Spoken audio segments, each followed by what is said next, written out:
Eva Moses Kor, a Romanian-born American Holocaust survivor.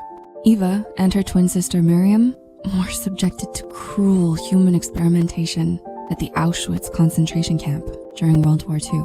And yet, in spite of all of those years that she suffered at the hands of the Nazis, Eva dedicated most of her later life trying to locate other survivors of the experiments and founded a humanitarian organization that vowed not only to tell the story of these victims, but to preach values of love, peace, and forgiveness above all else.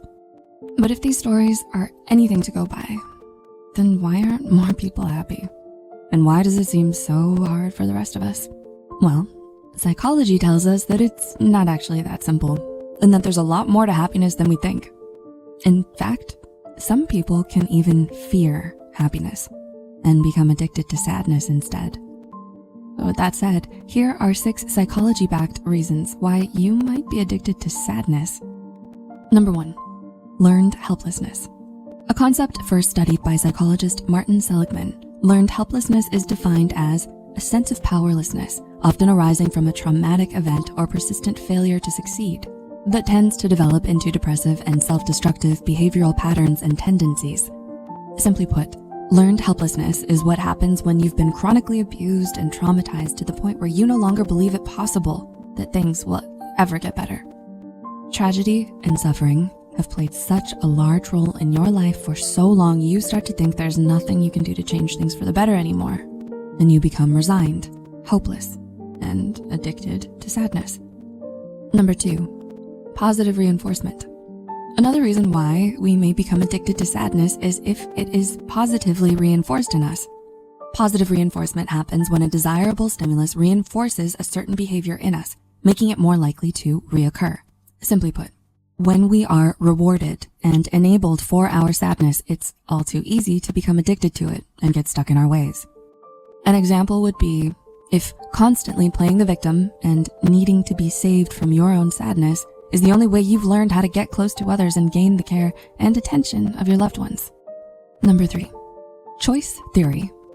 Pioneered by world-renowned psychotherapist William Glasser, choice theory, in a nutshell, posits that we are all responsible for what we choose to do, and that we're much more in control of our lives than we realize.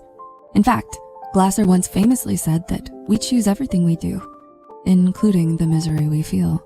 So, according to choice theory, you might be addicted to sadness because you are, be it knowingly or unknowingly, choosing to punish yourself with these feelings. So think long and hard. Is there anything you feel guilty about in your life that might cultivate such feelings of self-loathing? Number 4, unhealed trauma. Similar to the last point, trauma can often lead to an unconscious desire for unhappiness in our lives, especially if left unresolved. Why?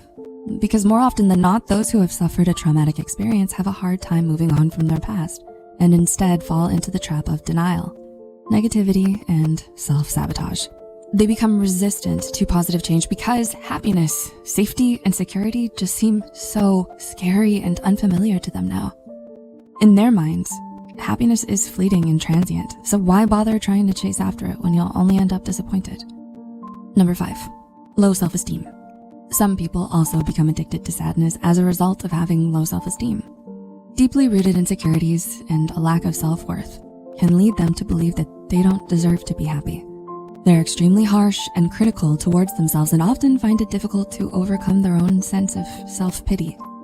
They're quick to blame themselves for everything that goes wrong in their lives, even if they have no control over it, and are often plagued by feelings of worthlessness and inadequacy.